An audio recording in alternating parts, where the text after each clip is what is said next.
What's going on, y'all? Peter Griffin here. So now that the new WiiWa reset has happened, let's talk about, because I do think this one is slightly better than the last one, but this one still needs a lot more improvements. I do think Whimpering Waste definitely needs a lot more improvements. So the environment report that we do have for this one, a 30% damage increase, dealing or defeating enemies restores Ember, and then at max Ember you get a 60% damage increase for 30 seconds. So that equates to an overall 90% damage increase, which is very good. Definitely better than the last one, which I'm pretty sure the last one gave like I think it was only just like a 30% increase for enemies taken. I think that was it. But this one right here, definitely better than the last one. I do think this one should just be honestly, it should just be permanent for every single Whimpering Waste reset. This is how it should be for all of them. And then for the tokens they're not an upgrade in all honesty. They feel the exact same as the last one except for one of them, which I'm going to get into. But the tokens definitely do need to become a lot more accessible.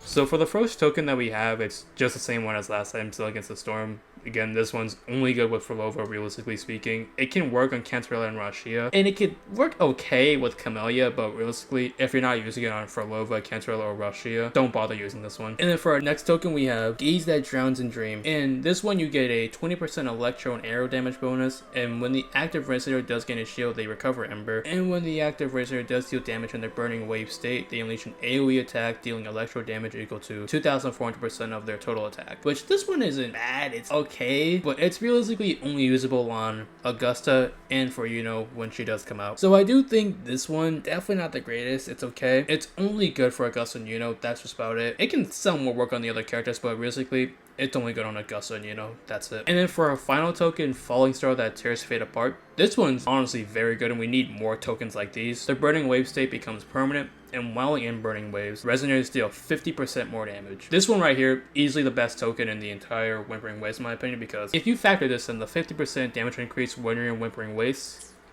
and then at max Ember, when you enter the Burning Wave state, you get that 60% damage increase, and then you get that 30% damage increase just base. So with that is a total 140 damage increase when you're in the Burning Wave state, which is crazy to think about. Well, technically a 110 damage increase when you're in the Burning Wave state, but an overall 140% damage increase, which is crazy. And we definitely need to see more tokens like these, like Falling Star That Tears Fate Apart. We need to see more tokens that just about everyone on the roster can use, and how everyone on the roster can synergize with it, because the damage bonus from this is very crazy, and it's honestly very good to see. And I do hope that Kuro takes more steps to implementing more tokens like these, more universal tokens, because I don't have a problem with character specific tokens as long as the other Resonators are able to use those character specific tokens. I think it's fine. Like, as long as Havoc characters are able to use the Frolova token, for example, which they are, but they're not able to use it in the best way, I wouldn't have a problem with it. And for this one, if all the arrow and electro damage characters, if they were also able to use this token, this would be better. Like, I think if you just remove this part right here, when the active Resonator gets a shield, they additionally recover Ember. Remove this part right here, and I think this token definitely would be a lot better on characters like Gion and Cartithia, for example. So remove the active Resonator part where they gain a shield. This token would be a lot better. So overall, the tokens for this one, they're definitely a little bit of a step up, but the Falling Star That Tears Fate Apart, this one definitely, we need to see more tokens like these more often. I hope this token becomes more permanent in all honesty, because of how good it is. This token right here, Gaze That Drowns in Dreams, it could be better. I don't like the idea for this bad. A 20% electro and arrow damage bonus, and an AoE attack when you enter the Burning Wave state, definitely good. It's just if you remove this part right here, when the active Resonator gains a shield, it would be a lot better in my opinion. And for this one's not bad. It's just, I would say make this one a little bit more accessible for the roster. But overall, the 5-star tokens, not bad. And I think they could use some improvements, but definitely a step up. But I do just hope that Falling Star That Tears Fate Apart, I hope this one becomes permanent straight up. This one needs to be a permanent token for Whimpering Race. And then for the 4-star tokens, it's pretty much the same as the last one. Bevelier's Captain Seal, 25% attribute damage, still very good. Blunderer's Captain Seal, sucking like usual. This one's just useless. Pilgrim Captain Seal, not bad, it's okay. Absolver's Captain Seal, still one of the better 4-star tokens, still very good.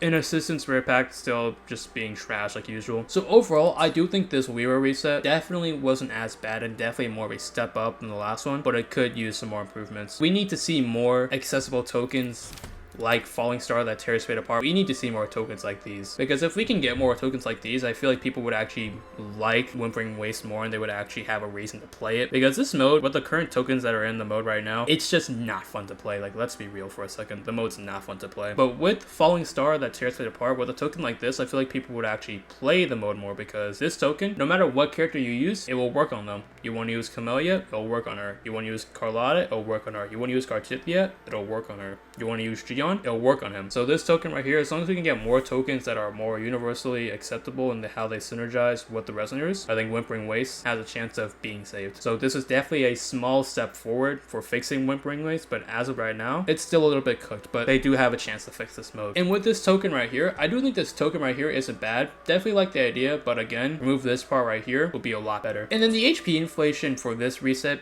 definitely felt a little bit noticeable, but I don't think it's anything like game breaking or game changing. It's definitely not on the level as ZZZ's Shield defense or HSR's MLC. But overall, I do think this Whimpering Waste reset definitely more enjoyable than the last one. I had a little bit more fun with this one, but overall, Whimpering Waste might be saved. It might be saved. Just, we gotta pray that again, Crow brings more tokens like Falling Star that tears fate apart, and that they slow down the HP inflation. One thing that I noticed during this reset was how much the enemy AI would just spread apart from each other. I don't know if that was just a me thing, but when I was doing the Infinite Torrents for this reset, the AI felt like it would spread apart a lot more. I don't know if that was just me, but they do need to fix that, how the AI just spreads apart from everything else, because when the AI does spread apart from each other, it messes up the whole run and it's just annoying to deal with. So I do think that they need to fix the AI just not spreading apart as much, and that they should keep the AI sticking together as usual. So overall, this rebuild reset definitely a step forward, and I do see the potential that this mode could offer if they do bring tokens like Falling Star that tears fate apart, and if they make more tokens similar to this, definitely can make the mode a lot better in the future. And with that, thank you for watching the video. If you did enjoy this video, make sure you like, comment, and subscribe, and comment down below what you guys thought of this weird reset. Did you guys think it was good, or did you guys think it was bad? And with that, I'll see you in the next video.